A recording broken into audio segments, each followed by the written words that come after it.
Adventist World Radio, the voice of hope. Radio feon'ny fanantenana na ny AWR.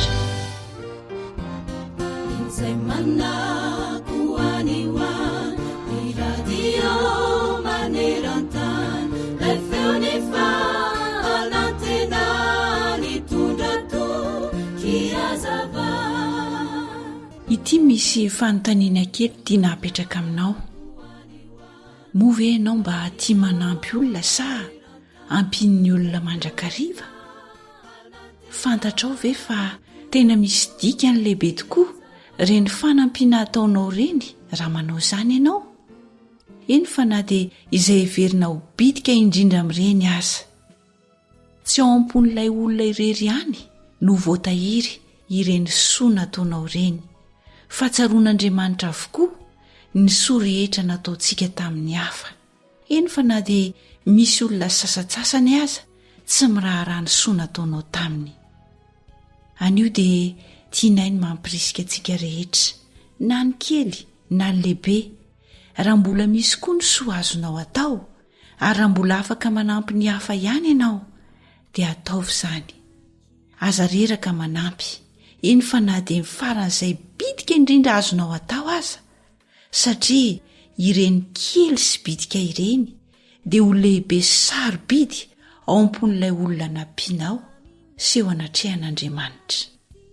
Ry namana, tsarao fa ny tsara eo mason'Andriamanitra irery ihany no aharitra mandrakizay, ary mampirisika antsika Andriamanitra mba hanao izany arak'izay voalaza ao amin'ny Salamo 7:30, ny 9:7, 7:20 ary ny 9:20 manao hoe: matokian' Jehovah ianao ka manaova soa, dia onina amin'ny tany ianao ka ho faly amin'ny fahamarinana.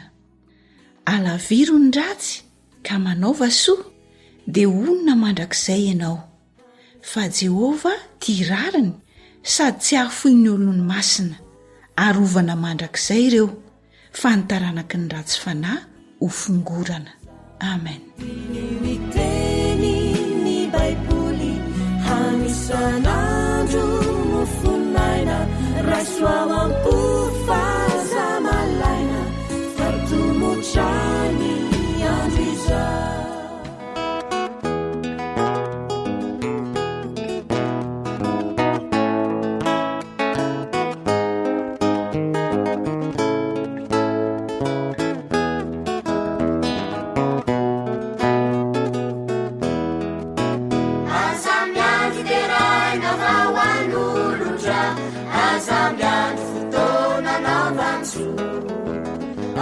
Saina kuri sai paluita, visai kelu menau anuvafu, sai mitsimla nyuri utsimbilinga, facu verita kuri sayata, dan uladinina, asa sefitana.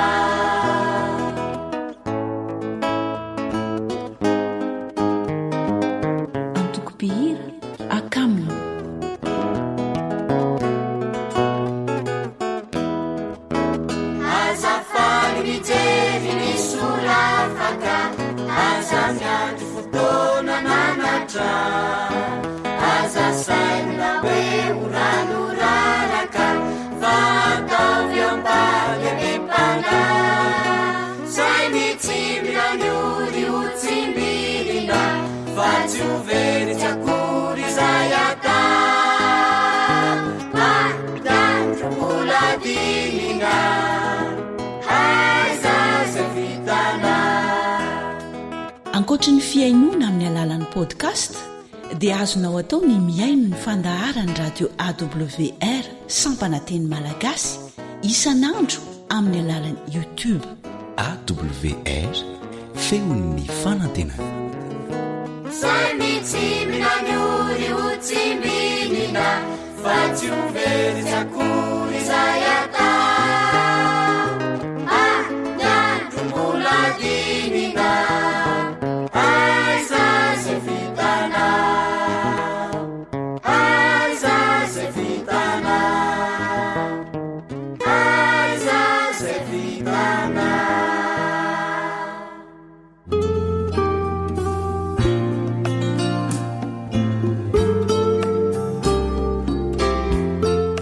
fahaiza miaina, mampirindra ny fiarahamonina. Dia ankasitrahana mandrakariva ny fanjoinao zao onjapeo zao, ary indro manolotra ny fiarabano mba pirarintsoa ho anao zay mpanaraka tsy tapaka izy ho fandaran'izao. Ny namanao Lantorimisa Joely no mitafa aminao, ny namana Kaleba Andretsikifo kosa no eo amin'ny lafiny teknika. Amin'ity an'ity isika dia hijery sy resaka indray ny atao hoe kisary momba ny tena. Io kisary momba ny tena io dia misy ny fiforonany. Ny fiforonany indraindray dia avy amin'ny ray aman-dreny. Ny ray aman-dreny izay milaza ny sary momba nao, momba ny zanany zany, dia eo mahatonga n'ilay fiforonany. Ny ray aman-dreny zany no anisany mamaritra sy manombatomana ny kisary momba ny zanany. Dia iny kisary momba ny zanany izay apetraky ny ray aman-dreny dia indraindray tafapetraka ilay izy, indraindray marina, indraindray ihany koa tsy marina. Eo ihany koa ny fahafantaran'ny tsirairay ny tenany amin'ny alalan'ny asa na koa amin'ny alalan'ny fandinihan-tena na koa amin'ny alalan'ny fahamarinan'ny zavatra izay lazain'ny hafa. Misy zany kisary momba ny tenanao izay fantatrao amin'ny alalan'ny asa izay ataonao, ary koa ny filazalazana sy ny famaritana izay ataon'ny hafa. Le famaritana ataon'ny hafa dia ilaina amarinanao hoe izay lazain'ny hafa izay tokoa ve ny marina momba ny tenako, izay tokoa ve ilay ataoko ankehitriny. Dia ianao zany manamarina anio kisary momba ny tenanao io.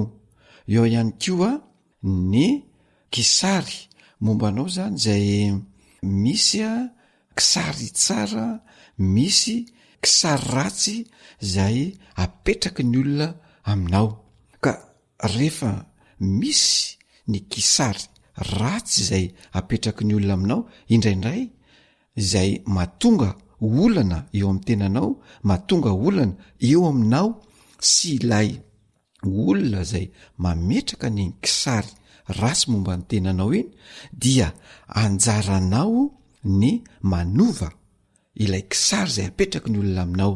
Ny kisary ratsy izay apetraky ny olona aminao zany dia tsy ho afaka nao vinanoviana ratsy ianao mihitsy no miezaka maneho zavatra tsara sy manova izany kisary momba ny tenanao izany amin'ny alalan'izay fihetsika fiteny izay aseho sy ataonao zay no afahanao mamaritra sy mametraka ary manova ny sary momba ny tenanao. Izany hoe misy zany ny sary ratsy izay momba ny tena, misy kosa ny sary tsara izay momba ny tenanao. Eo amin'le kisary ratsy izay apetraky ny olona dia zao hoe tsy misy afa-tsy ny lafy ratsiny eo amin'ny tenanao no hitan'ny olona, ary tsy mahita afa-tsy ny tsy ampy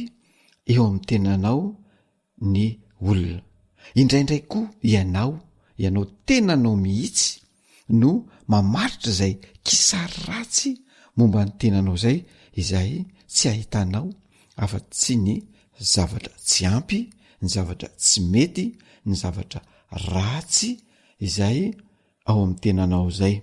Koa rehefa izay no mipetraka, rehefa izay no misy, dia anjaranao ny manova izany zavatra zany, anjaranao ny manao ny ezaka rehetra mba ahafahan'ny olona mijery ny kisary tsara eo aminao. Ary rehefa tratra n'izay kisary ratsy eo amin'ny teny izay ny tena dia mipetraka ny tsy fahatokisantena, mipetraka ny tsy fahavitana zavatra maro zay zavatra tokony ho vitan'ny tenanao kanefa tsy vitanao satria ianao mieritreritra fa tsy ampy, tsy mahay zavatra, tsy mahavita izany rehetrarehetra izany. Koa raha tianao ny hiala amin'izany, kisary ratsy izay hamaritany olona anao sy hamaritany tenanao anao izay, dia anjaranao mihoatra zany ianao zay zavatra momba ny tenanao izay, dia manomboka hatreo dia asehoy fa mavita zavatra tsara ianao, asehoy fa misy lafin'ny zavatra tsara ary kisary tsara maro be any anatin'ny tenanao any, ary apetrao ny fahatokisantena fa mavita izany zavatra izany ianao amin'izay fotoana izay. Dia iovan'ny fijerinao ny tenanao, iovan'ny fijerin'ny olona anao, dia ianao indray le olona manana kisary tsara zay tadiavin'ny mpiaramonina, tadiavin'ny mpiarabelona, tadiavin'ny orinasa, tadiavin'ny sekoly, ary indrindraindrindra tadiavin'ny ao an-tokantrano, ary ilain'ny ao an-tokantrano mba ho fanotra lehibe ampandroso izany tokantrano, ampandroso ny fiaramonina, ampandroso ny orinasa izany. Dia mipetraka ny fahatokisantena dia ho faly sy ravoravo ianao satria tratranao ilay tanjona dia ny fametrahana ny kisary tsara momba ny tenanao. Mino izaho eto amin'ny fandarana sy amin'ny alalan'izay onjam-peo zao fa ho tanora mandray andraikitra ianao, ho tanora ametraka ny kisary tsara eo amin'ny tokantrano, eo anivon'ny fiaramonina rehetrarehetra.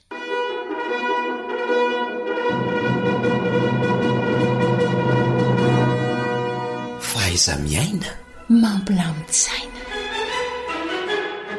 Dia izay indray no masaka azona tolotra tamin'ity anio ty ametrahana ny mandra-peona ho amin'ny manaraka indray.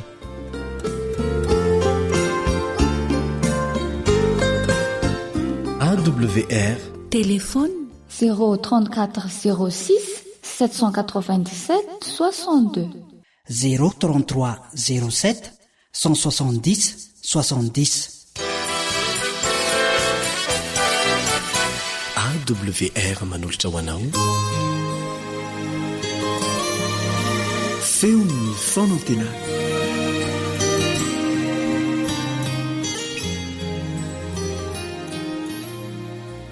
Faly mandrakariva manolotra ny araba ho anao ao anatin'izao fandarana izao, ary manona ihany koa ny fiadanana sy ny fahasoavan'ny tompo ho aminao. Tsy iza fa ny namanao Stefan Razafiany no manoloana ny mikro ary manasanao anjoy ny fandaharana hatramin'ny farany. Kanefa mialoha izany dia manasanao araky ny efa mahazatra antsika rahateo mba hanondrika ny lohantsika isika dia hiaraka hivavaka.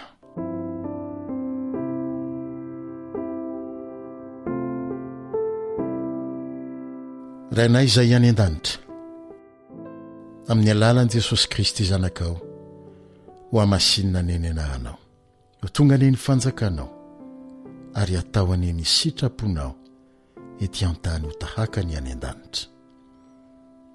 Manery ny handreny feonao ndray izay androany, ary aoka ho ianao mihitsy tompo no hiteny ny vantana aminay, alefaso ny fanahinao, hanomana ny fosy ny sainay mba handrenesanay ny feonao, ary ampanginy ny feo hafa rehetra fanahy mba tsy handrenesanay afa-tsy izay lazay ny layrainay amin'ny alalan'i Jesosy aty ampona ihany. Dia mitenena Jehovah fa miainy ny mpanomponao amin'ny anaran'i Jesosy no hanonana ny vavaka. Misaotra Tompo. Amen. Matetika rehefa tsy araka izay hiaverantsika azy ny zava-miseho eo amin'ny fiainantsika, na koa tratry ny tsy ampoizina isika, dia tonga ho azy ao an-tsainao ny fanontaniana maro samihafa toy ny hoe fa naninona loatra Andriamanitra dia izao zavatra izao no avelanao hiatra amiko na aminay. Inona ary no antony izao hoe? Nahoana no izafa tsy ny hafa sy ny sisa sy ny sisa. Ary farany aza rehefa tsy mahita valiny isika, fa toa tsy misy mihitsy ny fanazavana azo omena ny zava-manjo, dia miteraka fikomiana ao anatintsika ao izany. Ka mahatonga antsika te hiantsoantso hoe tsy rariny, tsy rariny. Ary efa tratry ny fangidim-panahy sy ny fahaverezan-kevitra isika, dia manome tsiny an'Andriamanitra, ary dia mikomy aminy mihitsy aza amin'ny farany. Ireny toe-javatra maro samihafa ireny anefa, rehefa hatrehina ao amin'ny finoana sy amin'ny fahatokiana fa tia ary tsy mahafoy antsika ny raintsika any an-danitra, ka ekentsika fa izy no mitantana sy mifehy ny toe-javatra rehetra, dia ho azo antoka fa asehony antsika ny tanany miaro sy ny fomba mahagaga andaminany ny zavatra rehetra. Ary amin'ny fahany, dia hiaika isika fa lehibe sy mahatalanjona ary be fitiavana sy mamindra fo amintsika Andriamanitra. Tsy vitany hoe mifehy ny toe-javatra rehetra fotsiny Andriamanitra, fa ho anatiny ireny zava-miseho ireny no anamboarany antsika sy hitaizany antsika hiala amin'ireo toetra ratsy tsy mety resintsika mihitsy amin'ny fotoana mora sy milamina eo amin'ny fiainantsika. Ny fiainana ny ainan'i Josefa, arak'izay hitantsika amin'ny bokin'ny Genesisy 7:7 hatramin'ny 7:40, indrindra taorianan'ny varotany ralahany azy, dia tena mampiseho izany amintsika. Ilay fiainany nirindra sy ny lamina teo anatrehan'ny rainy izay nampianta azy raha teo, no ny tsy mbadika tampoka ary tsy nampoizina, fa ny rahalahy zoky izay nitokisana no nahavita ny varotra azy ho andevo. Raha teny andalana ho any Egipta izy, dia nangidy tamin'ny fiainany ary nirotsaka ny ranomasony raha nanao tazan-davitra ny toerana misy ny rainy izay nanalavitra azy isaky n'indray mandingana. Ny tapody tao an-tsainy koa ny fijerin'ireo rahalahiny feno fankalana sy atezerana, maloka sy maizina ho azy ny ho avy, dia izay miandry azy any an-tanin'olona tsy misy havana na namana isarangotana, fiovampiainana mangidy sy tampoka tsy misy tahaka izany no ny ainany. Tao anatin'ny fotoana fohy ny alan'ny tranony rain'io sy nandehanany ho any Egipta ho andevo, no nahatonga saina azy ny amin'ireo toetra ratsy tsy maintsy alany vokatry ny nampiantany ny rainy azy, dia ny firehariana sy ny fanjakazakana teo anatrehan'ireo ralahiny. Tao anatin'ny fotoana fohy eo ihany koa no nandraisany fanapahan-kevitra entitra ny antoraka tanteraka eo atsandry n'ilay rainy izay any an-danitra, ka hiangavy azy mba ho tokiny any amin'ny tany izay hivahinianany. Ary dia voalaza amin'ny Genesisy 7:7 fa nomba azy Jehova. Nanomboka hatreo dia tsy ny salasala na kely akory ny amin'ny fitantanan'Andriamanitra ny fiainana izy, na inona zavatra miseho. Izy ilay zaza mianta taloha iny koa no tonga vetivety foana teo ho lehilahy lehibe tompony ny tenany sy feno fahasahiana sady tsy nanaonao foana intsony. Niankina tanteraka tamin'ny fanapahan-kevin'io ny ho aviny amin'ny fiainany iray manontolo.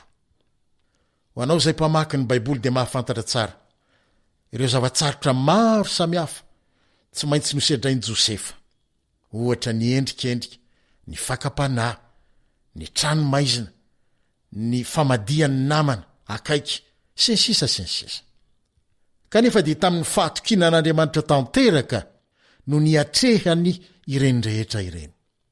Taty aoriana rehefa nataon'ny Farao ho ho mpanapaka ny tany Egipta ray manontolo izy ka nanao jery todika any amin'ny lalam-piainana no lalovany dia nanaiky ary nilaza tamin'ny rahalahiny izay nivarotra azy ho andevona nanao hoe tsy ianareo no nampandeha ahy ho aty Egipta fa Andriamanitra. Izy no nampandeha ahy hialohanareo mba hamelona anareo amin'ny famonjena lehibe. Genesis 15:7-9. Tsy nivaly faty sy ny fankahalana no nameny ny fony Josefa fa noho ny fatokiany Josefa fa mitantana ny fiainany sy mifehy ny toe-javatra rehetra Andriamanitra dia nivadika ho fitahiana tsy tratry ny saina eritreretina ny fiainany. Fitahiana tsy ho an'ny ankohonany ihany fa fitahiana ho an'ny firenena Egiptianina ray manontolo mihitsy koa. Ry mpiaino namako, rehefa nanapa-kevitra ny ametraka ny fiainantsika eo am-pelatanan'Andriamanitra isika dia aza misalasala intsony rehefa tonga ny zavatsarotra samihafa. Fa hatreo amin'ny fanapa-kevitra noraisinao io dia misy ny lalam-piainanao na sarotra manao ahoana aza dia ekeo ampinoana fa nosoritany ny tompo ho anao. Araka izany no tsy maintsy izoranao. Miara-miaiky aminao aho fa tsy mora velively ny anana izany finoana izany rehefa tonga ny patsairay tsombo vava hoy ny fitenitsika. Kanefa ny tsy faneketsika izany dia vao mainka koa manasarotra ny toe-javatra rehetra miatra. Hoy ny mpaminany Jeremia raha milaza ny fanandramany ao amin'ny Jeremia 10:13 izy manao hoe Jehovah, fantatro fa tsy an'olombelona ny lalan-kalehany na ny mpandeha ny alavorary ny diany. Ny any anjarako izasy ianao dia ny manaiky fa Jehova no mifehy ny zavatra rehetra dia izay ihany araka izay voalaza ny mpanao ny obolana hoe amin'ny obolana 7:7 manao hoe maneke azy amin'ny alehanao rehetra fa izy handamina ny lalanao. Ekeo izy amin'ny lalam-piainanao rehetra dia alaminy izany. Ilay hoe maneke eto dia midika hoe fantaro ary ekeo fa zay zavatra rehetra miseho amin'ny fiainanao dia avy amin'Andriamanitra izany aravela ny hiatra dia maneke fa avy aminy izany. Izay ny dikan'ilay hoe maneke dia alaminy ny lalam-piainanao. Ekeo izy amin'ny lalam-piainanao rehetra dia alaminy izany. Farany dia toy izao no lazain'ny Solomona ao amin'ny obolana 4:7 ny fon'ny olona mihevitra tsara ny alehany fa Jehova ihany no mahalavorary ny diany. Mba ho anao koa ny fanandramana izay nataon'i Josefa ka na inona amafy ny toe-javatra lalovanao dia hiaiky ianao fa Jehova no miasa ao amin'izy ireny ho fanatanterahana ny sitrapony ary ho fanamboarana anao koa ka hatonga anao ho fitahiana satria efa napetraka ao teo aminy ny momba anao rehetra. Dia atreto indray ary fa anao ny mandra-piaona aminao dia mahereza ao amin'ny finoana fa miaraka aminao ny tompo ary momba anao izy. Amen.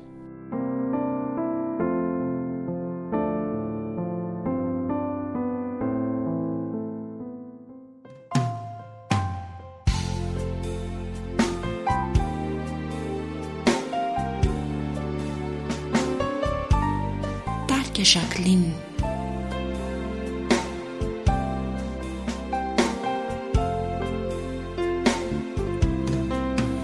Jesu apetrako antananao ali ny fiainanay ny hoavinay ety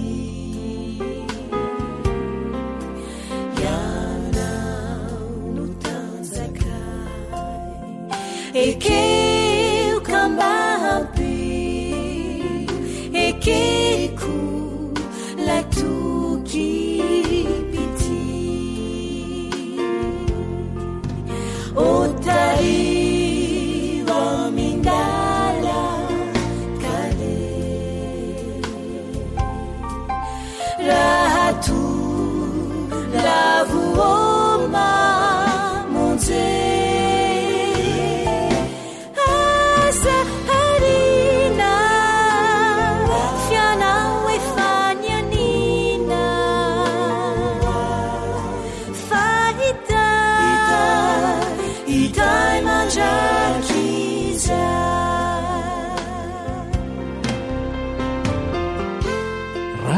adventiste manero an-tany ilay feo ny fanantenana.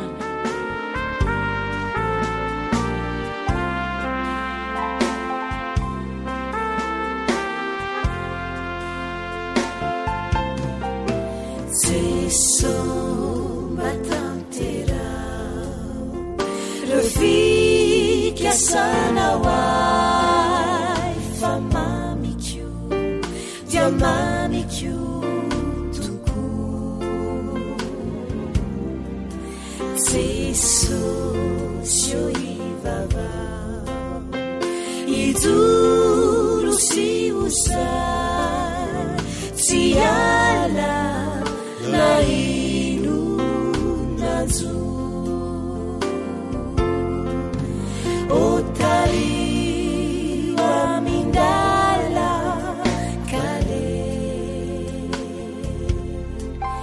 rahatu lavuoma muje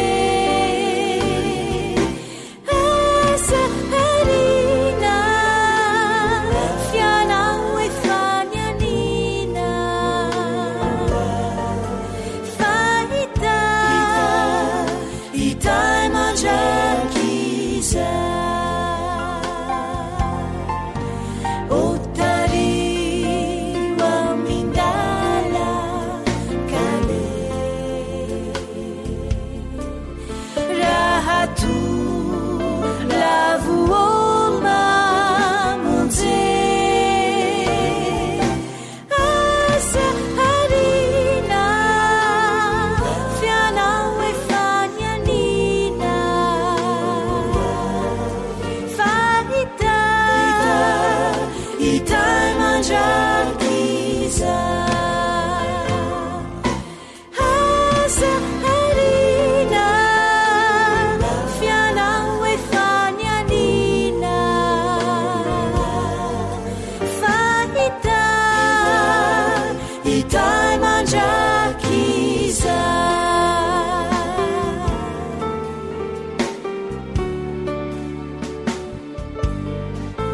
faita itai manjakiza.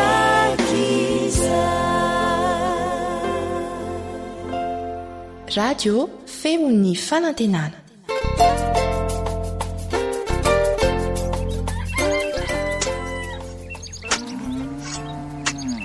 Asa sy tontolo hiainana voakolo antoky ny fahavelomana re.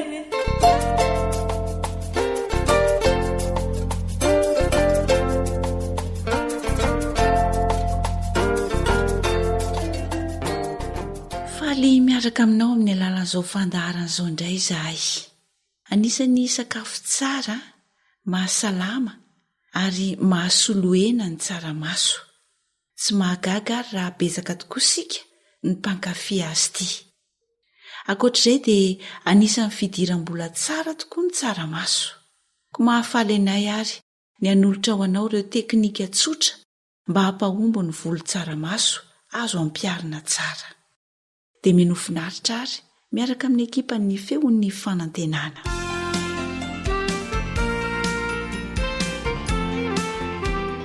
Misy fepetra vitsivitsy ary azo ampiarina tsara takiana amin'ny volo tsaramaso mba hampahombo ny fambolena. Voalohany indrindra aloha raha eo amin'ny toetany dia mila tany maivana tsy mitana rano ary betsaka akora organika ny volo tsaramaso. Averina indray izany fa ny tany maivana izay tsy mitana orana ary betsaka akora organika no ilaina ny volo tsaramaso. Rehefa mamboly ihany koa isika dia tsy tokony ho volena ao aorian'ny volo izay mitovy karazana aminy tsaramaso satria manjary tsy maharaka ny filan'ny tsaramaso izany ny sakafo izay tokony havela azy eo amin'ny tany.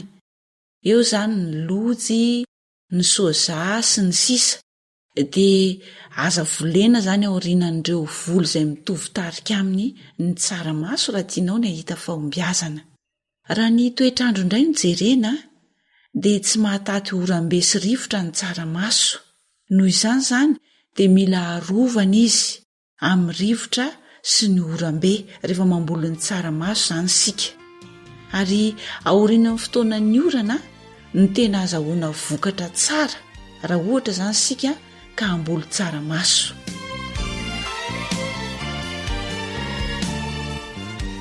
Andenge hojerentsika kely hoe fotoana inona izany ny tokony hambolena tsaramaso raha atao voly an-tanety izy. Ny fotoam-pambolena voalohany izany araka ny efa mahazatra antsika dia ny fahavaratra ny fotoana fambolena tsaramaso. Ary ny fotoam-pambolena faharoa kosa dia any amin'ny volana fevrie sy ny marsany ny fotoana tokony famafazana ny tsaramaso ihany koa raha voly an-tanety izany no atao. Raha antsika izany ireo fepetr'ireo dia miody sika any amin'ny volana Mey ka hatramin'ny volana Jona no any. Averina indray izany fa misy fotoam-pambolena anankiroa azontsika atao amin'ny voly an-tanety raha hamboly tsaramaso isika. Dia ny fotoam-pambolena voalohany ny fahavaratra, ary ny fotoana faharoa kosa dia ny volana fevrie sy ny marsa no any. Io izany ny fotoana fambolena faharoa. Dia ny fiotazana kosa dia ny volana Mey ka hatramin'ny volana Jona.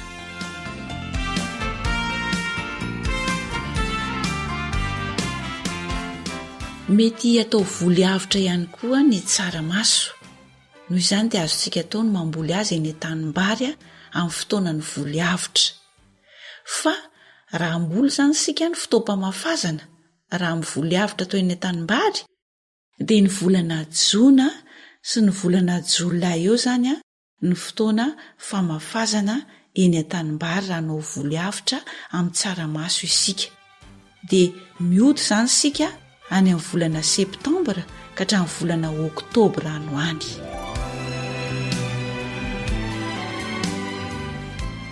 Izay izany aloha ny fepetraka ampobeny amin'ny toetrandro sy ny toetany mety amin'ny voly tsaramaso. Fa manaona kosa indray ny fomba fikarakarana ny tany raha hamboly tsaramaso isika. Voalohany indrindra aloha rehefa miasa ny tany isika dia mila zezika ka araraka alohan'ny asana ny tany ny zezi-pahatra raha hamboly tsaramaso isika. Dia asaina lalitra any amin'ny 20 ka hatramin'ny 25 santimetatra ny alalin'ny tany asaina. Dia alevina tsara any anatin'ny tany any izany ilay zezi-pahatra. Avy eo dia potipotehana amin'ny angady ny bainga. Io izany ny fomba fikarakarana ny tany. Rehefa vita izay ka hamboly ny tsaramaso amin'izay sika na hamafy ny voatsaramaso dia mila atao voly manara-tsipika ny tsaramaso. Ka mila mandrefy izany aloha isika. Eo amin'ny 20 santimetatra eo ny elanelany tsipika tsirairay. Na ataontsika manaraka ny lavany izany na ataontsika manaraka ny sakany. Dia amin'iny isaky ny 20 santimetatra iny izany no ametrahantsika ny tsaramaso. Afafy manaraka ny tsipika hoy isika. Dia ny alalan'ny lavaka izay ametrahana n'ilay voatsaramaso izany dia eo amin'ny 2 ka hatramin'ny 3 santimetatra eo. 2 ka hatramin'ny 3 santimetatra ny alalan'ny lavaka. Fa ny elanelany lavaka tsirairay kosa satria atao voly manara-tsipika izy. Izany hoe ny elanelany tsipika tsirairay izany dia eo amin'ny 20 santimetatra eo na manaraka ny lavany na manaraka ny sakany. Dia tsy atao fafikatrana fa voatsaramaso 2 isan-davaka ihany no atao rehefa mamafy ianao. Ary dia arahana zezi-pahatra masaka tsara eraky ny tanana isan-davaka ny tsaramaso izany rehefa mamboly azy isika.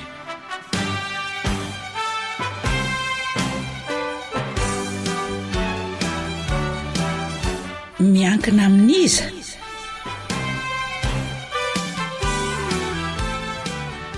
tantara no soratan'ny fanjaniaina andrenesanao ny mpanoratra Rila ary Nartina.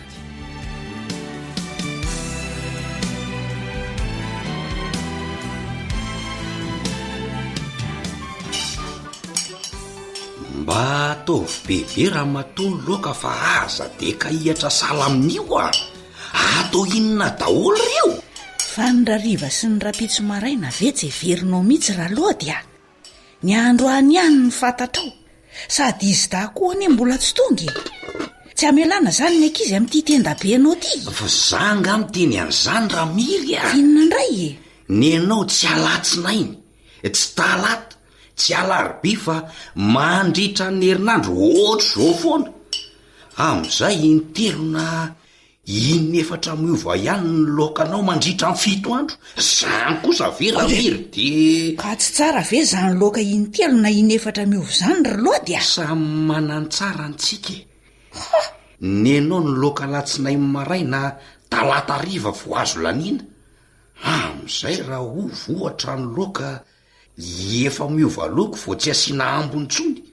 Ary tsy vitan'izany fa mila tsy ho hitan'ny sotrotsony hoe misy loka na tsy eo ambony vary. Leo ara matotia. Mba moramora kely divavanao ry lody fa mahamenatr'olona. Sady alao oma kely toy izay mandro fotsy rangaty a. Ataovy ariko.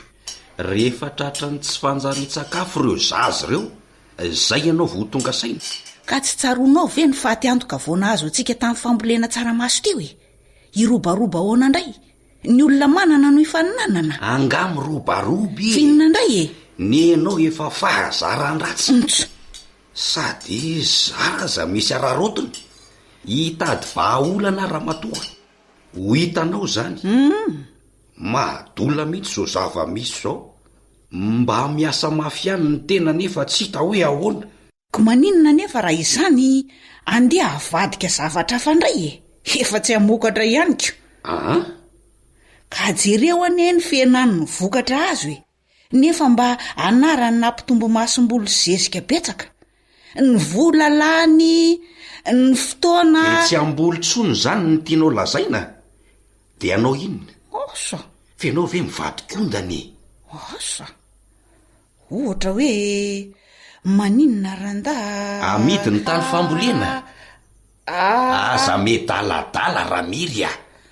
Makarary andoha ianao. Ora lody a. Fa ho aiza indray ty ianao e? Angatsy sakafo nefa eo miady akanina fotsiny. Na ny resakao, na ny varinao, samy tsy ahitako tsirony daholo fa leo a. Aleo aloha andeha. Eo rehefa apiko ny lokanao raha zay zany foana e. Omy any ankizy e.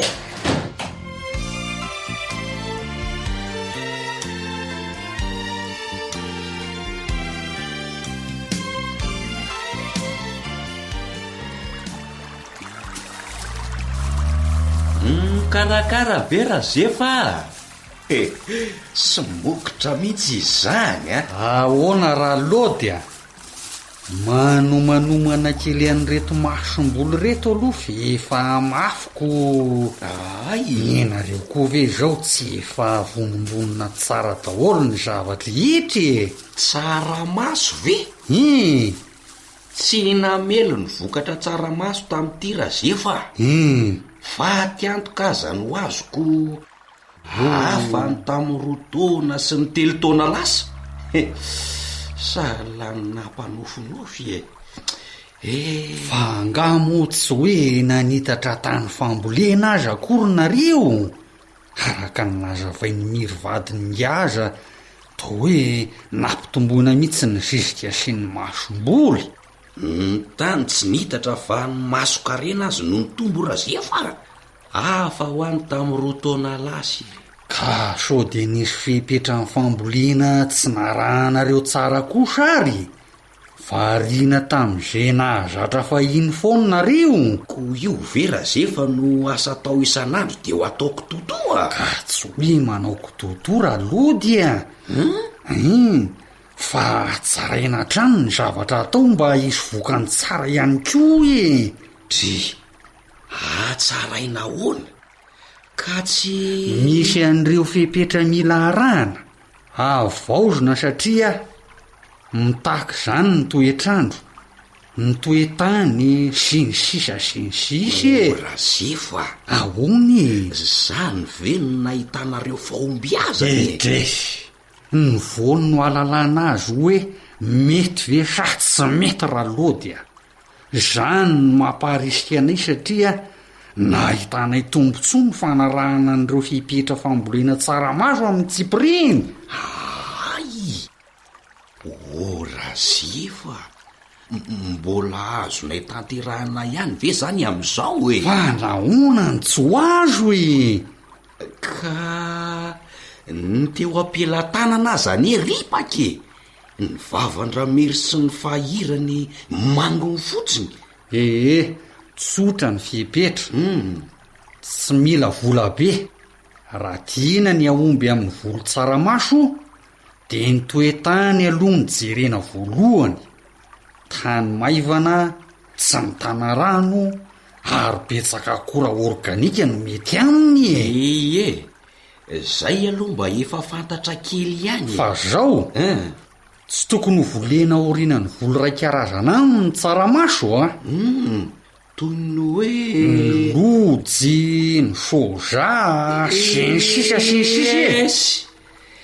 Teo zany defa nahavoanaiko ka hoe hoa namokatra be le tsaramaso tao aorinan'le lojy de nitohizana kinanjo zao reraka kosa ny tany raha lody izy aloha lasa tsy maharaka ny filana ilaintsony ny tany raha volo mitovy karazana amin'ny foana no afandimby eo. Lasa tsy ampy sakafo izy de sojanina tsy afaka mamokatra firintsony. Ohatra ny olona ihany io setia mila sakafo miovaovy. Etre manaiky zato isan-jato am'izany teninao zany arazia fa akoatr'izay koa tsy matatiorana be sy ny rivotra ny tsaramaso setia. De noho zany mila rovana am'izany zany ny toerana ambolena azy.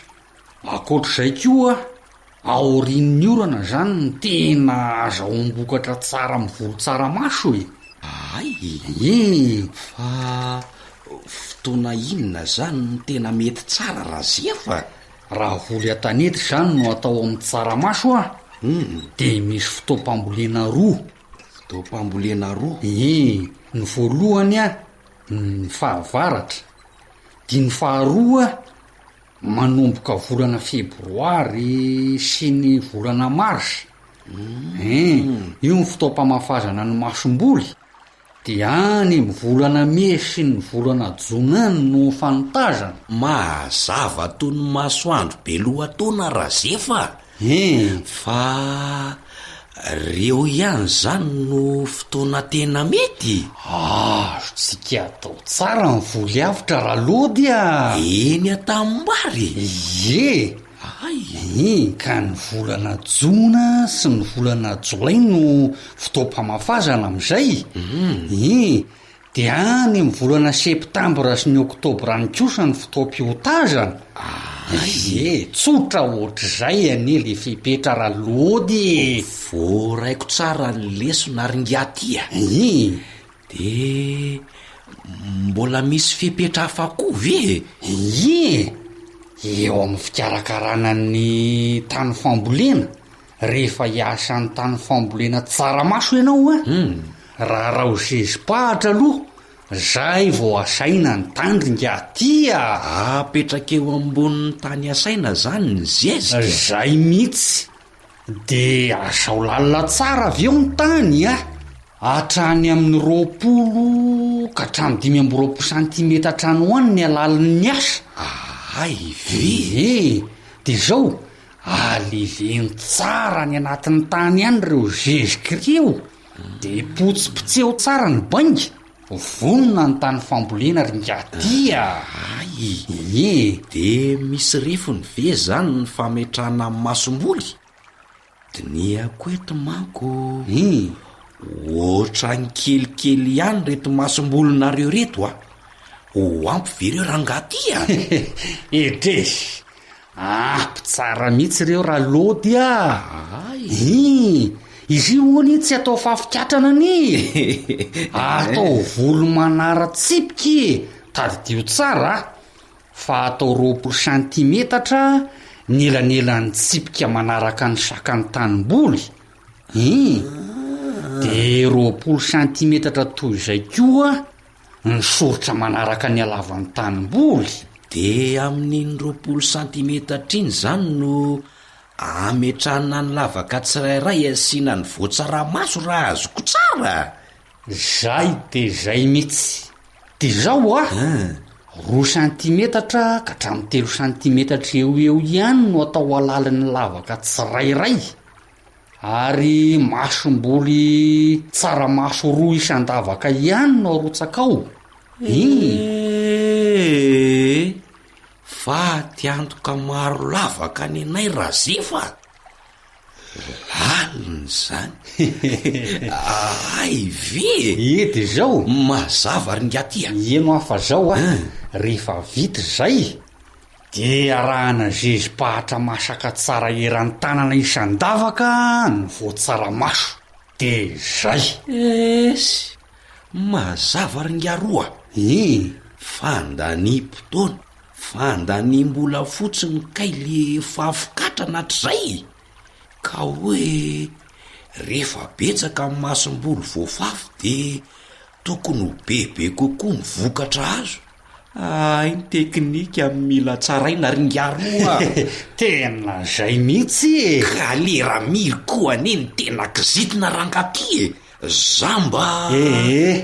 Tsy fanomezantsiny zany raha lodya. Zao ngia efa nahafantatrareo fepetra ilaina amin'ny voatsaramaso de ampiaro aloha mariny zany raha zefa. Eny hoa andeha hiverina ny an-tanàna aloha anazava amin'ny ramatoa hoe mino fa tsy mbola tara ngamba raha izao zao ze tsy manao ihany tsy maharaka raha lodya. Tsy mbola tary miakina amintsika ihany io. Mbola tsy vita ny resaka faotoizana amin'ny manaraka raha tantika makingay misaotra raha zefa. Ho avy mihitsy fa tena hanamboatra programa mihitsy io. Tongavy aizandray ny ahitako ohatr'izao. Isakafo kely aloha fa somary tara fihinanana kely ay ve ohatry ka mazotoa ary zao koa vo somary misokatra le vavony amin'izany resaka zany ko de mazotoringa.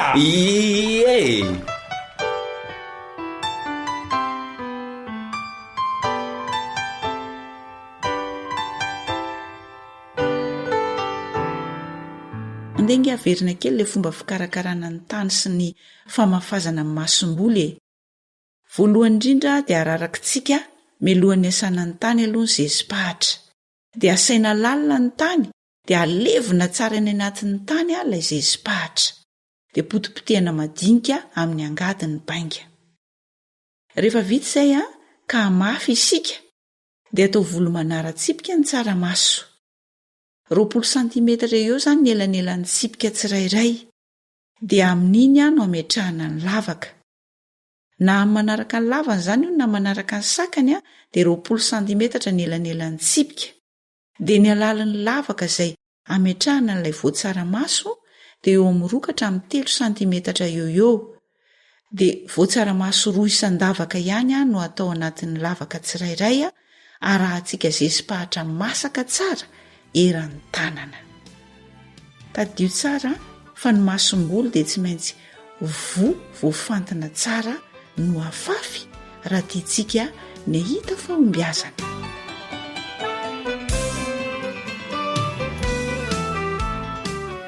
Eny ary raha tiana zany ny hampahomby ny fambolena tsaramaso dia misy ireo fepetra tsara arahana. Manentana antsika ary hanao fampiarana rehefa mamboly tsaramaso. Dia samy hotahian'Andriamanitra daholo ny asan'ny tanantsika tsirairay avy. Na manao samy mahasinaritiana no nandrindra ny lafin'ny teknika, fanjakosany nanolotra ny fandaharana asa sy tontolo iainana teto. Nisaotra ny ekipa tsirairay na hatomombana izany. Tompona andraikitra ny fandaharana, Elion Andremitansoa.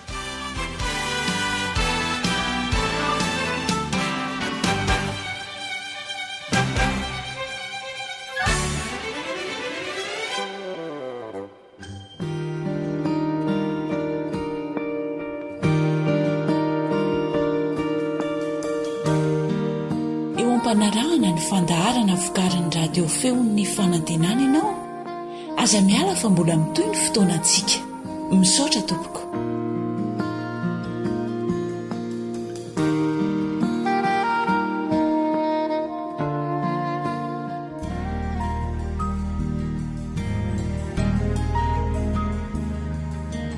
Faniteninao no fahamarinana.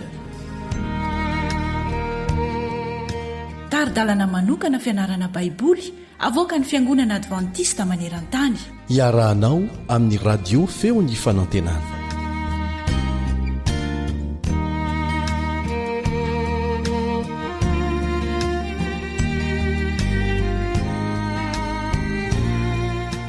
Paly miarabanao izay mpanaraka tsy tapaka ny feon'ny fanantenana ary mirary koa mirary mba ho aminao aneny fiadanan'i Jesosy Kristy Tompo. Hivavaka isika mialohany anohizana ny fiarahantsika mianatra.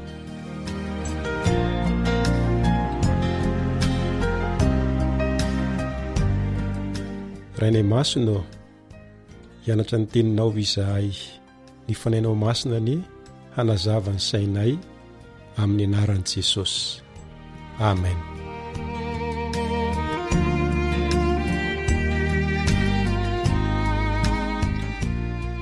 Mbola mitoy ny fiarahantsika mianatra ny tenin'Andriamanitra. Nahitantsika teo aloha fa Jehova no mpamorona, Jehova no nanao antsika. Fa amin'ny teny ity kosa isika dia hijery fa Jehova no mpanjaka. Mifandray akaiky amin'ny mahampamorona an'Andriamanitra. Eny tsy hafa misaraka mihitsy aza ny mahampanjaka sy mahampanapaka an'Andriamanitra. Ambara amin'ny fomba manitriketrika ao amin'ny bokin'ny Salaminy hoe Jehova no mpanjaka. Ohatra amin'izany ny hita ao amin'ny Salamo 7:70. Salamo 7:70 manao hoe Jehova no mpanjaka, mitafy voninahitra izy. Jehova mitafy eny misikina hery izy ary izao rehetra izao nampitoerina ka tsy ihetsika. Mbola misy andininy hafa izay manamafy izany toy izay hita ao amin'ny Salamo 4:70, Salamo 7:70 ary ny Salamo 7:70. Ary hita manerana ny bokin'ny Salamo mihitsy izany lohahevitra izany hoe Jehova no mpanjaka. Koa amin'ny mahampanjaka an'Andriamanitra ary dia maneho toetra manokana momba azy ny mpanao salamo, toy ny hoe mitafy voninahitra sy fiandrianana ary hery Jehova. Salamo 3:70 sy ny 4:1. Voalaza ihany koa amin'ny 7:72 fa hodidin'ny raona sy ny Ezipito Jehova, nefa koa mitafy ny mazava tahaka ny lamba izy. Salamo 4:1. Manandratra ny herin'ny mpanjaka sy ny famirapiratany ireo sary anohatra ireo, ary nofidiana tampitandremana fatratra izany mba nehoana ny fahalehibiazan'Andriamanitra izay tsy misy to azy, izay tsy takatry ny fisainantsika olombelona. Manasanao mba hiara-mandinika amiko ny Salamo 7:70. Salamo 7:70. Ny andiny voalohany dia manao hoe Jehova ny mpanjaka, aoka ho faly ny tany, aoka ho ravoravo ny nosy maro. Ity Salamo 7:70 ity dia tena maneho ny mahampanjaka an'Andriamanitra manerana ny tany rehetra mihitsy. Eny fa na ireo nosy madinika izay tena betsaka tokoa aza eto amin'ity izao tontolo izao ity. Ny andiny faharoa dia milaza fa raona sy Ezipito no manodidina azy, fahamarinana sy fitsarana no fanorena ny seza fiandrianany. Maneho ny andiny faharoa fa fahamarinana sy fitsarana no fanorena ny seza fiandrianany. Araka izany dia tena miorina eo amin'ny fahamarinana ny fanjakan'Andriamanitra, ary tsy mba afenin'Andriamanitra amin'ny olona ny fahamarinana fa tena sehony amin'izy ireo izany. Zao manko no voalaza eo amin'ny andininy fahenina. Ny lanitra maneho ny fahamarinany ary ny firena rehetra mahita ny voninahiny koa satria mahita ny lanitra avokoa ny olona rehetra eto an-tany dia tokony hahita ny fahamarinan'Andriamanitra daholo izany ny olona rehetra. Izany mahatonga ny 10 manao antso manokana hoe 10 amin'ny Salamo 7:7 ianareo zay tiany Jehova mankahalany ratsy. Araka izany dia zay olona manaiky an Jehova mpanjaka izany sy manaiky ny fahamarinana dia tsy ho tiany ratsy fa dia ankahalany ratsy izy.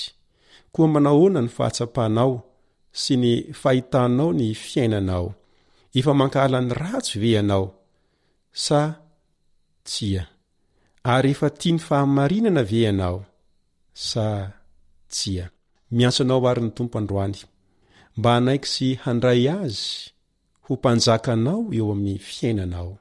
Avelao Andriamanitra no anjaka sy ifehy ny fiainanao.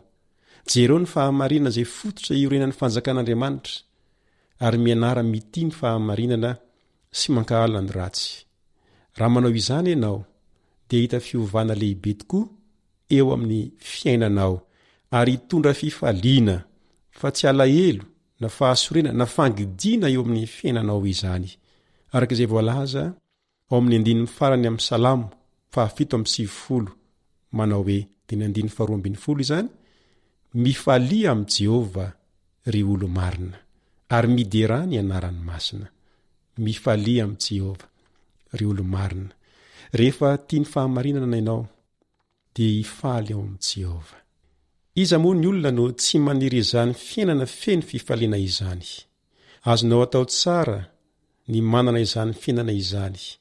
Koa raiso ho mpanjakanao ary Andriamanitra ary raiso ny fahamarinany. Koa amin'ity androany ity dia manasanao mba handray fanapahan-kevitra fa tena zava-dehibe eo anatrehan'Andriamanitra ny safidy raisinao androany. Ekena fa mety tsy nahazatra anao izany teo aloha fa azonao atao tsara ny mandray fanapahan-kevitra androany. Hoy ny ten'Andriamanitra amin'ny 9:7: aoka menatra zay rehetra manompo sarin-javatra voasikotra sy miara-batenany amin'ny Andriamanitra izy. Mianko ofy eo anoloan'i Jehova ianareo.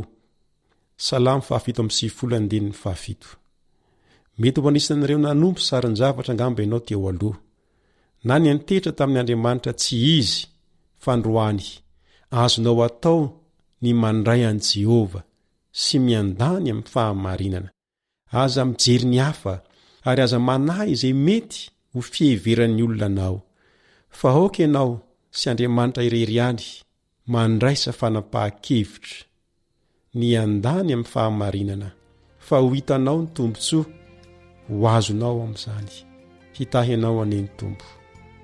Amen. Ny namanao Rija Esperantomory no niaraka taminao teto ary manome fotoananao indray ho amin'ny fizarana manaraka.